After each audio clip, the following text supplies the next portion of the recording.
Hello, আসসালামু আলাইকুম। Welcome to Sharif commerce academy. আজকে অনলাইনে ক্লাস হচ্ছে BBA second year management department এবং বিবিএ ফার্স্ট ইয়ার অ্যাকাউন্টিং ডিপার্টমেন্টে প্রিন্সিপাল অফ ফিনান্স এই সাবজেক্টের chapter number 4 time value of money. এটা ফার্স্ট ইয়ারে অ্যাকাউন্টিং এরও 4 নাম্বার চ্যাপ্টার, আবার সেকেন্ড ইয়ারে ম্যানেজমেন্ট ডিপার্টমেন্টও 4 নাম্বার চ্যাপ্টার। তো টাইম ভ্যালু অফ মানি কথাটা মানে হচ্ছে অর্থের সময় মূল্য। তো এই চ্যাপ্টারে জাতীয় বিশ্ববিদ্যালয় যে সিলেবাস দিছে এই সিলেবাসের আলোকে টোটাল এই চ্যাপ্টারকে আমরা 10টা ফরম্যাটে ভাগ করছি। এই চ্যাপ্টারের ফরম্যাটগুলি বেশি, কারণ এটা হচ্ছে ফিনান্সের আমাদের বেসিক চ্যাপ্টার। এটা যদি আমরা ভালো করে পারি তাহলে ফিনান্সের যে কোনো চ্যাপ্টার আমরা ভালো করে পারবো। তাহলে এই চ্যাপ্টার আমরা টোটাল 10টা ফরম্যাট শিখব। তো এই ফরম্যাট থেকে আমাদের যে প্রশ্নগুলো আইছে 2014 থেকে 2021 পর্যন্ত তার একটা অ্যানালাইসিস আমরা এখানে দিছি। তো অ্যানালাইসিসটা দেখতেছি যে 2014 সালে পার্ট বি তে একটা, পার্ট সি তে একটা, এই চ্যাপ্টার থেকে। 2015 সালে পার্ট বি তে দুইটা, পার্ট সি তে একটা। 16 সালেও পার্ট বি তে দুইটা, পার্ট সি তে একটা। 17 সালে শুধু পার্ট বি তে একটা। 18 সালে পার্ট বি পার্ট সি তে একটা একটা। 19 সালে পার্ট বি পার্ট সি তে একটা একটা। 20 সালে পার্ট সি তে একটা। 21 সালে পার্ট বি তে একটা। মাঝখানে গেছে হচ্ছে 22 এবং 23। 22 এবং 23 সালে প্রশ্ন আছে। তোমরা পরীক্ষা দিবা 2024 সালে। 2024 সালে আমাদের এখান থেকে প্রশ্ন আসবে। আমি 22 এবং 23 সালে আপডেটটা আমি এখানে করে দিব। ঠিক আছে, তোমাদের যখন শীটটা দিব তখন আমি এটা করে দিব। তো দেখতেছি যে আমাদের প্রত্যেক বছর এখান থেকে আমাদের অঙ্কগুলি আসতেছে। তো এই চ্যাপ্টারের অঙ্কগুলি আমাদের সবাইকে ভালো করে খেয়াল করতে হবে, কারণ এটা যদি আমরা পারি তাহলে ফিনান্সের যে কোনো চ্যাপ্টার আমাদের জন্য ইজি মনে হবে। তো এই চ্যাপ্টার শুরুতে আমরা একটু বেসিক আলোচনা করব। বেসিক আলোচনার মধ্যে প্রথমে হচ্ছে অর্থের সময় মূল্য, that means time value of money কি। লেখা আছে সময় পরিবর্তনের সাথে সাথে অর্থের মূল্যের যে পরিবর্তন ঘটে তাকে বলা হয় অর্থের সময় মূল্য। সময়ের পরিবর্তনের সাথে সাথে অর্থের মূল্যের যে পরিবর্তন ঘটে। আজ থেকে 5 বছর আগে যে টাকা দিয়ে যে পরিমাণ জিনিস কিনতে পারতাম, আজকে কি ওই পরিমাণ টাকা দিয়ে ওই পরিমাণ জিনিস কিনতে পারি? না স্যার। না। কি জন্য পাই না? কারণ অর্থের মূল্যটা কি হ্রাস পেয়েছে নাকি? তো এই অর্থের মূল্য যে হ্রাস পেয়েছে বলা হচ্ছে যে অর্থের মূল্যের যে পরিবর্তন ঘটে তাকে বলা হয় অর্থের সময় মূল্য। তো এই অর্থের সময় মূল্য চ্যাপ্টারের সূত্র হচ্ছে মানে অর্থ হচ্ছে দুইটা, একটা বর্তমান মূল্য আর একটা হলো ভবিষ্যৎ মূল্য। বর্তমান মূল্যের দুইটা সূত্র, ভবিষ্যৎ মূল্যের দুইটা সূত্র। এখন দুইটা সূত্র কি কি? একটা হলো এককালীন আর একটা হচ্ছে কিস্তি। এই এককালীন এবং কিস্তি এই দুইটা কথা নিয়ে আমরা সারা চ্যাপ্টার আলোচনা করব। এখন এককালীন জিনিসটা কি? এককালীন জিনিস হলো একবার টাকা দিবে, 10 বছর 20 বছর 5 বছর বা 1 বছর পরে একবারই টাকা নিবে, এটাকে বলা হয় এককালীন। আর কিস্তি মানে কি? কিস্তি মানে কি প্রতি মাসে বা প্রতি বছর বা প্রতি সপ্তাহে কিছু কিছু করে দিবে, 10 বছর 5 বছর বা 1 বছর পরে এটা একত্রে নেবে। তাহলে এটা হচ্ছে আমাদের কি কিস্তি। তাহলে কিস্তি মানে কি একবার দিয়ে একবারই নিবে, আর কিস্তি মানে কি বলেন তো দেখি? মাসে মাসে বা বছর বছর দিবে এবং একটা নির্দিষ্ট সময় পরে কি উঠাবে, এটা হলো কিস্তি। এখন আজকে আমরা দুইটা সূত্র নিয়ে আলোচনা করবো। আমরা আজকে একটা আলোচনা করব, সেটা হচ্ছে এককালীন। আমরা আজকে এককালীনটা শেষ করব, আগামী ক্লাসে আমরা কিস্তি নিয়ে আলোচনা করব। এখন এককালীন ক্ষেত্রে দুইটা সূত্র, একটা বর্তমান মূল্য, একটা কি ভবিষ্যৎ মূল্য। এখানে প্রথম সূত্র লেখা আছে পিভি। পিভি মানে হচ্ছে প্রেজেন্ট ভ্যালু। পিভি মানে হচ্ছে প্রেজেন্ট ভ্যালু, যেটাকে আমরা বলবো কি বর্তমান মূল্য। তাহলে পিভি এর সূত্র হচ্ছে FB divided by 1 plus I power N. এখন এফবি মানে কি? এফবি মানে হচ্ছে ফিউচার ভ্যালু। 1 তো 1ই আই, আই মানে কি? আই মানে হচ্ছে ইন্টারেস্ট রেট। এন, এন মানে কি? এন মানে হচ্ছে নাম্বার অফ ইয়ার। তাহলে প্রথম সূত্রের মধ্যে আমরা টোটাল কয়টা মান জানলাম? 4টা মান। পিভি, এফবি, আই এবং এন। বলেন যদি কি পিভি মানে কি? Present value. এফবি মানে future value. Future value, I মানে ইন্টারেস্ট ইন্টারেস্ট রেট, আর এন মানে কি? নাম্বার নাম্বার অফ ইয়ার। তাহলে আমরা প্রেজেন্ট ভ্যালুর ক্ষেত্রে 4টা মান জানলাম। ফিউচার ভ্যালুর ক্ষেত্রে আমাদের সূত্রটা পিভি সমান PV into 1 plus I power N. তার মানে দেখলাম যে ফিউচার ভ্যালুর ক্ষেত্রে আসতেছে প্রেজেন্ট ভ্যালু, প্রেজেন্ট ভ্যালুর ক্ষেত্রে আসতেছে কি ফিউচার ভ্যালু। তার মানে এটা মনে রাখতে হবে এককালীন ক্ষেত্রে প্রশ্নে যার মান দেয়া থাকবে ঠিক তার বিপরীত সূত্র আমরা ব্যবহার করব। অর্থাৎ প্রশ্নে যদি প্রেজেন্ট ভ্যালুর মান দেয়া থাকে আমরা ভবিষ্যৎ মূল্যের সূত্র ব্যবহার করব। আবার প্রশ্নে যদি ভবিষ্যৎ মূল্যের মান দেয়া থাকে তাহলে আমরা কি করব বলো দেখি, বর্তমান মূল্যের সূত্র অ্যাপ্লাই করব। ওকে, জি স্যার। আর মনে রাখবেন যে বর্তমান মূল্যের টাকাটা সবসময় কম হয় আর ভবিষ্যৎ মূল্যের টাকাটা কি সবসময় কি বেশি হবে। ভাগ করলে বেশি হয় নাকি গুণ করলে বেশি হয় বলো তো দেখি? গুণ করলে। গুণ করলে। এর জন্য ফিউচার ভ্যালু সূত্র হবে গুণ আকারে PV into 1 plus I power N. আর বর্তমান মূল্য যেহেতু টাকা কম এই জন্য টাকাটা হলো ভাগ আকারে, সূত্রটা হবে ভাগ আকারে। সূত্র কি? AP divided 1 plus I power N. এই দুইটা সূত্র কি আপনাদের মনে থাকবে? জি স্যার। আজকে শুধুমাত্র আমরা এই দুইটা সূত্রই জানবো, আর কোনো কিছু জানার দরকার নাই। এখানে এইটুকু জানা দরকার নাই, এখান থেকে শুধু এইটুকু কাজ আমরা একটু আজকে একটু করে নিব। তাহলে একটু আমার সাথে একটু কথা বলো তো দেখি, এককালীন ক্ষেত্রে প্রেজেন্ট ভ্যালুর সূত্র কি? FB 1 plus I FB divided by 1 plus I into N. I into N. Okay, আর ফিউচার ভ্যালুর সূত্র? PV into 1 plus I divided by N. Sorry, by N. PV into 1 plus I পাওয়ার কি N নাকি? জি sir. ওকে, আর এককালীন ক্ষেত্রে আমরা জানলাম যে প্রশ্নে যার মান থাকবে তার সূত্র না তার বিপরীত সূত্র? বিপরীত সূত্র। ওকে, এবার আসি যে এখানে লেখা আছে উপরোক্ত এককালীন বা কিস্তি, আমরা কিন্তু কিস্তি আলোচনা করি না, এটা কিস্তি বাদ। এককালীন বা কিস্তির ক্ষেত্রে মনে রাখতে হবে যদি প্রশ্নে অর্ধবার্ষিক মানে semi annually, half yearly, 6 monthly, twice in a year, এই সবগুলো কথা মানে একই। অর্থ মানে হচ্ছে অর্ধবার্ষিক মানে কি 6 মাস পর পর দিবে। কয় মাস পর পর দিবে বলো দেখি? 6 মাস। 6 মাস। তাহলে 1 বছর সমান সমান হলো 12 মাস। 6 মাস পর পর যদি হয় তাহলে বছরে কয়বার দিবে? 2 বার। তাহলে মনে রাখবেন যে অঙ্কে সেমি অ্যানুয়ালি অথবা হাফ ইয়ারলি অথবা 6 মান্থলি অথবা টুইস ইন ইয়ার লেখা থাকবে সেই অঙ্কে এম এর মান হচ্ছে 2। এম মানে কি বছরে যে কয়বার দিবে সেটা হচ্ছে এম এর মান। এম এর মান কত বলো দেখি? 2। আবার যদি প্রশ্নে লেখা থাকে কোয়ার্টারলি বা 3 মান্থলি, কোয়ার্টারলি মানে হচ্ছে 3 মাস পর পর, তাহলে বছরে কয়বার দিবে? 4 বার। এর জন্য এম এর মান হচ্ছে 4। বি মান্থলি মানে হচ্ছে 2 মাস পর পর, তাহলে 2 মাস পর পর তাহলে বছরে কয়বার দিবে? 6 বার। 6 বার। মান্থলি মানে হচ্ছে 1 মাস পর পর, তাহলে বছরে কয়বার? 12 বার। এজন্য এম সমান সমান 12। উইকলি মানে প্রতি সপ্তাহে দিবে, তাহলে এক সপ্তাহ দিবে, প্রতি সপ্তাহে দিবে, তাহলে 1 বছর সমান সমান কয় সপ্তাহ? 52 সপ্তাহ। এজন্য এম এর মান হচ্ছে 52। আর এভরিডে কথা মানে হচ্ছে প্রতিদিন, তাহলে প্রতিদিন মানে 1 বছর সমান সমান কয় দিন? 365। এর জন্য এম এর মান হবে 365। তাহলে এই কথাটা কিন্তু একটু এক্সট্রা, এটা কিন্তু মাথার মধ্যে রাখতে হবে। তাহলে হাফ ইয়ারলি লেখা থাকলে এম এর মান 2, কোয়ার্টারলি লেখা থাকলে এম এর মান 4, বাই মান্থলি লেখা থাকলে এম এর মান 6, মান্থলি থাকলে 12, উইকলি থাকলে 52 এবং এভরিডে থাকলে কত? 365। এগুলা কার মান বলো তো দেখি? এম এর মান। এখন এই কোন অঙ্কের মধ্যে যদি এম থাকে তাহলে এম এর কাজ হচ্ছে দুইটা। এম এর কাজ কয়টা বলো তো দেখি? দুইটা।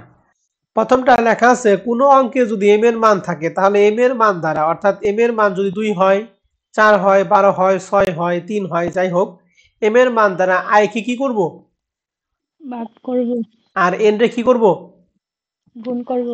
এই কথাটা তোমার আজীবনই কাজে লাগবে, যতদিন পর্যন্ত বিবিএমবি তে আসো এটা কাজে লাগবে। এম এর মান দ্বারা আই রে কি করব? ভাগ করব। আর এন রে কি করব বলো দেখি? গুণ করব। গুণ করব। তাহলে এইটুকু বেসিক জানলে আজকে আমরা ফরম্যাট কভার করতে পারবো।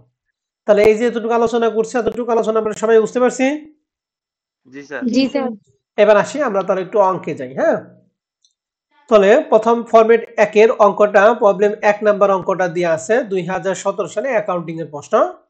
প্রশ্নে বলা আছে যে your father has offered you a choice one of the two following alternative বলছে তোমার বাবা তোমাকে একটা অফার দিছে নিচে দুইটা অল্টারনেটিভ মধ্যে যে কোনো একটা চুজ করার জন্য তার প্রথমটা বলছে যে টাকা 1,00,000 টাকা নাও মানে এখন তোমাকে 1,00,000 টাকা দিবে মানে 1,00,000 টাকা তোমার এখনই দিবে আর দুই নম্বর অল্টারনেটিভ বলছে যে 2,40,000 টাকা দিবে at the end of the 8 years 8 বছর পরে দিবে 2,40,000 তাহলে বলো তো দেখি প্রথমটার ক্ষেত্রে আমাদের যেহেতু 1,00,000 টাকা এখন দিবে তাহলে প্রথমটার ক্ষেত্রে প্রেজেন্ট ভ্যালু কত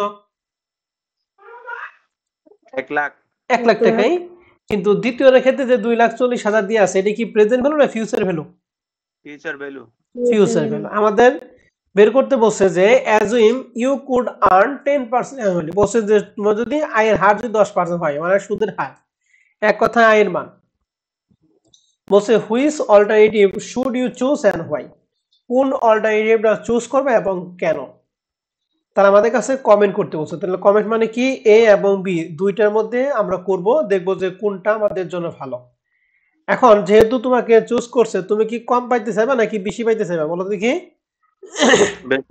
বেশি বেশি তাহলে প্রথমটার ক্ষেত্রে 1,00,000 টাকা সরাসরি দিয়ে আছে তাহলে ওর প্রেজেন্ট ভ্যালু 1,00,000 টাকাই আর দ্বিতীয় ক্ষেত্রে দেয়া আছে 2,40,000 এটা কি প্রেজেন্ট ভ্যালু না ফিউচার ভ্যালু বলো তো দেখি ফিউচার ভ্যালু ফিউচার ভ্যালু আমরা জানি এককালীন ক্ষেত্রে যার মান দেয়া থাকে তার সূত্র না তার বিপরীত সূত্র বলো দেখি বিপরীত তাহলে আমাদের 2,40,000 দিয়ে আছে ফিউচার ভ্যালু মান তাহলে কার সূত্র আমরা অ্যাপ্লাই করব প্রেজেন্ট ভ্যালু তাহলে প্রেজেন্ট ভ্যালু সূত্র আপনারা কি জানেন FB divide FB divided by 1 plus I okay into তাহলে লিখছি requirement 2 we know that FB সমান সমান পিবি সমান সমান FB divided 1 plus I power N সূত্র বুঝতে পারছেন জি স্যার এবার এফবি এর মান হচ্ছে 2,40,000 ইনটু 1 প্লাস আই এর মান 10% আমরা পার্সেন্টকে সবসময় 100 দ্বারা ভাগ করব হবে 0.10 ওকে আর জি, এন স্যার। এর মান ছিল 8 বছর এইজন্য এন এর মান দিছি আমরা 8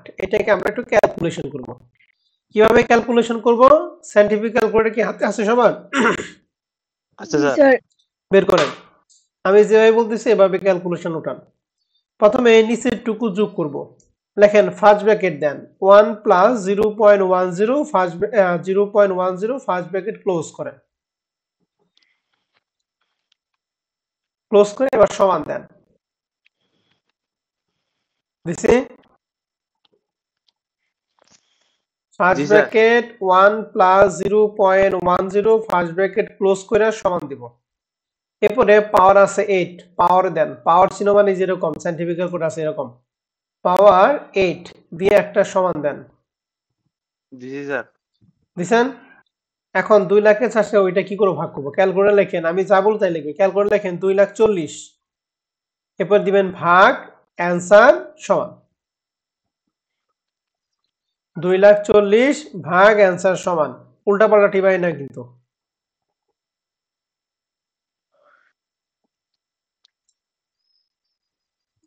কত আসছে দেখো তো স্যার এটাই আসছে সবাই কি পারছি ক্যালকুলেশনটা জি স্যার পারছি স্যার ওকে তাহলে ক্যালকুলেশন আমরা পারবো ইনশাআল্লাহ জি স্যার ওকে ঠিক আছে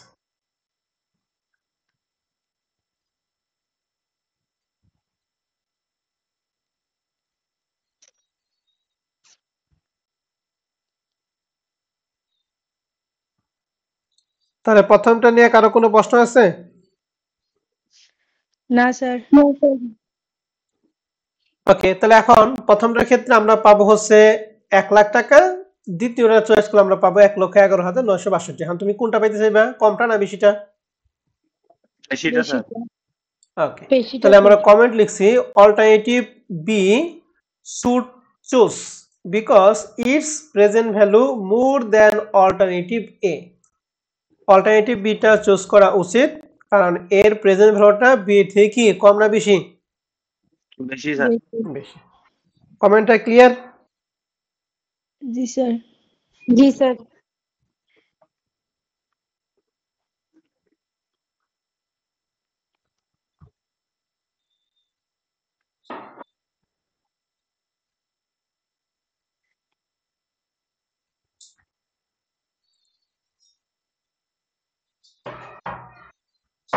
ওকে, এখন আমরা তাহলে এক্সারসাইজ একে আসবো।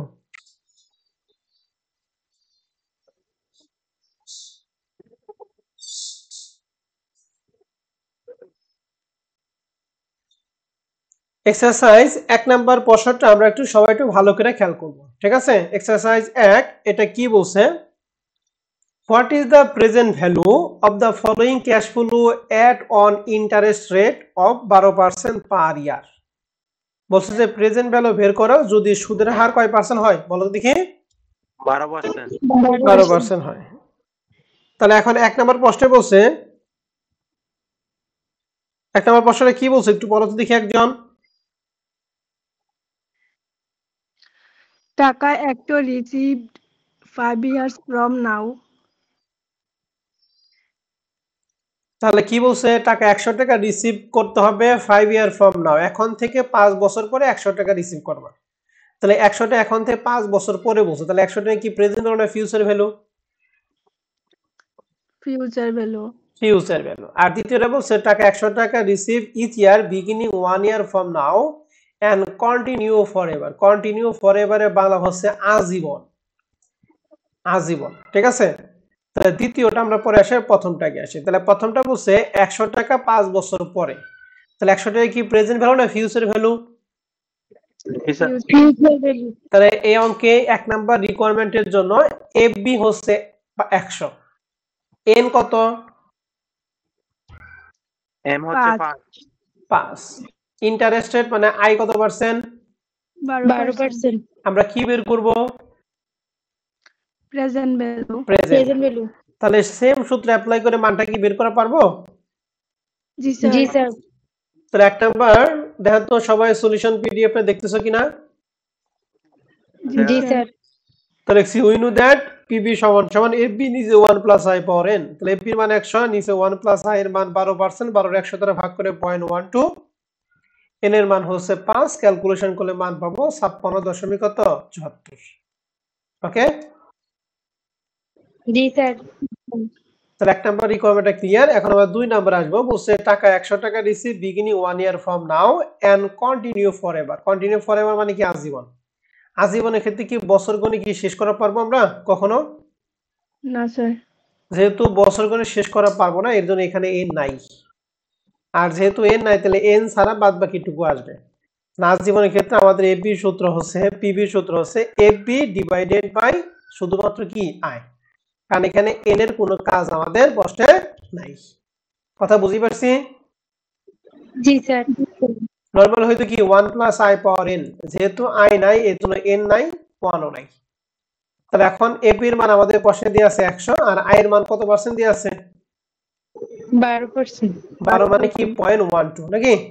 তাহলে 100 এর যদি 0.12 দ্বারা ভাগ করি তাহলে হবে 833 কত? বোঝা গেছে? জি স্যার। তাহলে রিকোয়ারমেন্ট 1 এবং রিকোয়ারমেন্ট 2 দুইটা ক্লিয়ার? জি স্যার। আর প্রত্যেকটাই এর ক্ষেত্রে যে হিয়ারটা আপনারা ডান সাইডে দেখিয়ে দিবেন, ঠিক আছে? হিয়ারটা ডান সাইডে দেখাবেন। যদি ডান সাইডে দেখাইতে যদি জায়গা কম হয় তাহলে আপনারা প্রথমে হিয়ার করবেন, এরপরে সূত্র লিখবেন, তার মান বসাবেন। বুঝতে পারছি? জি স্যার। ওকে, তাহলে 1 নাম্বারটা ক্লিয়ার। এখন আমরা 2 এবং 3 পরে দিতেছি। খেয়াল করেন 2 নাম্বার প্রশ্ন বলছে assume the interest rate is 10%। তাহলে এই 10% কার মান? আই এর মান। ক্যালকুলেট দা প্রেজেন্ট ভ্যালু বের করতে বলছে, তার মানে পিবি বের করব নাকি এফবি বের করব? PB sir. জি sir.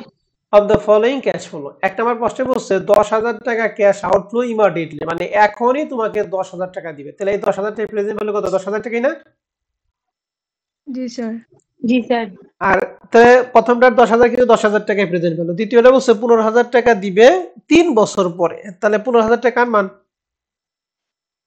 Future value sir. Future N এর মান কয় বছর? 3 বছর।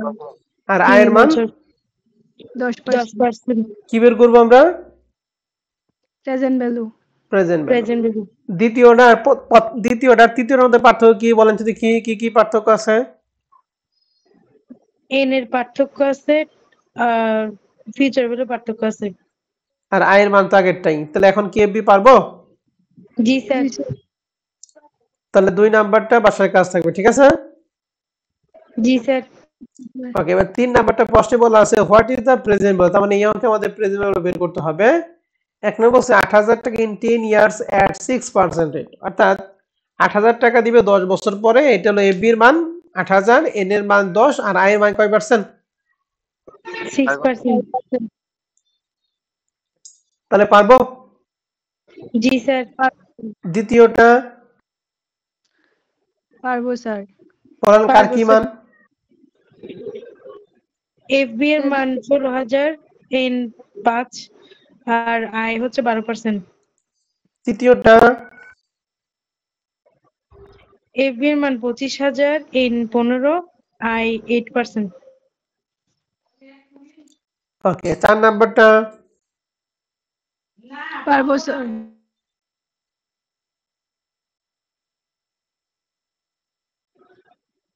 বলেন, 4 নাম্বারটা বলেন কোনটা কার মান?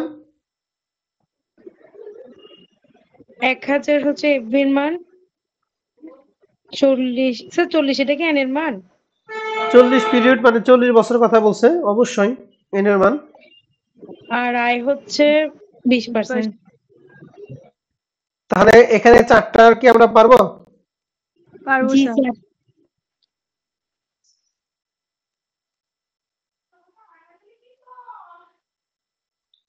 তাহলে 2 এবং 3 আপনারা বাসা থেকে নিয়ে আসবেন।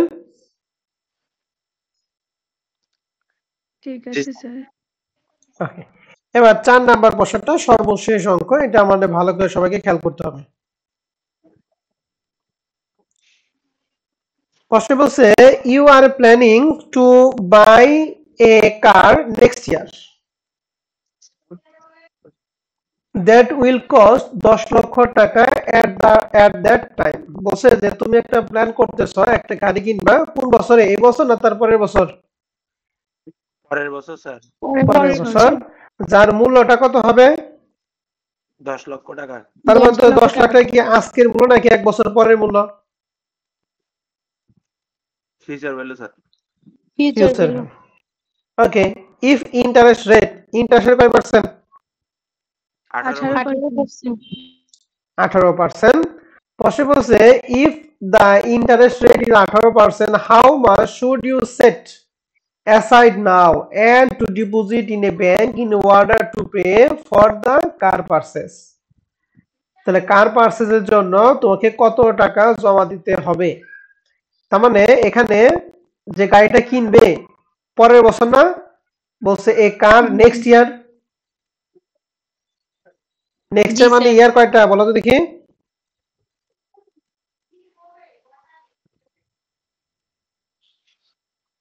বুঝি নাই স্যার। মানে বলছি নেক্সট ইয়ার মানে হলো গিয়া, নেক্সট ইয়ার বলতে কয় বছরকে বোঝাইছে? নেক্সট ইয়ার বলতে 1 বছর বুঝিছে। 1 বছরকে বোঝাইছে, গুড। তাহলে আমাদের এন এর মান হচ্ছে 1, আর 1 বছর পরে আমাদের ফিউচার ভ্যালু দেওয়া আছে 10 লাখ টাকা, মানে এফ এর মান 10 লাখ টাকা, আই এর মান হচ্ছে কয় পার্সেন্ট? 18%। 18%। ঠিক আছে? জি তাহলে স্যার। এখানে এফ এর পিবি এর মান কি আপনারা বের করা পারবেন? জি স্যার।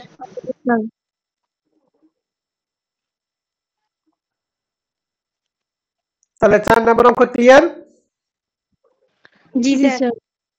তাহলে এরই মাধ্যমে আজকে আমরা ফরম্যাট একটা শেষ করলাম। হ্যাঁ, যেহেতু প্রথম ক্লাস আর নতুন অঙ্ক এগুলা কখনোই করো নাই তোমরা, এর জন্য আজকে আমরা এই পর্যন্ত রাখবো। হ্যাঁ, তাহলে তোমাদের কাজ হলো ফরম্যাট 1 এর প্রবলেম 1 এবং এক্সারসাইজ যে 4টা আছে এই 4টা অঙ্ক খুব ভালো করে সবাই করবা। যদি কোনো সমস্যা হয় তাহলে সেক্ষেত্রে আগামী ক্লাসে আমাকে প্রশ্নে কথা বলবা। হ্যাঁ, ক্লাসে কথা বলবা এবং যার যার বাসায় কাজ করে তার হোয়াটসঅ্যাপ গ্রুপে সাবমিট করবা। ঠিক আছে? ঠিক জি আছে স্যার। স্যার। তাহলে আজকে রেকর্ড ক্লাস আমি এখানেই রাখছি। যদি কারো কোনো প্রশ্ন থাকে আমার সাথে কথা বলতে পারো।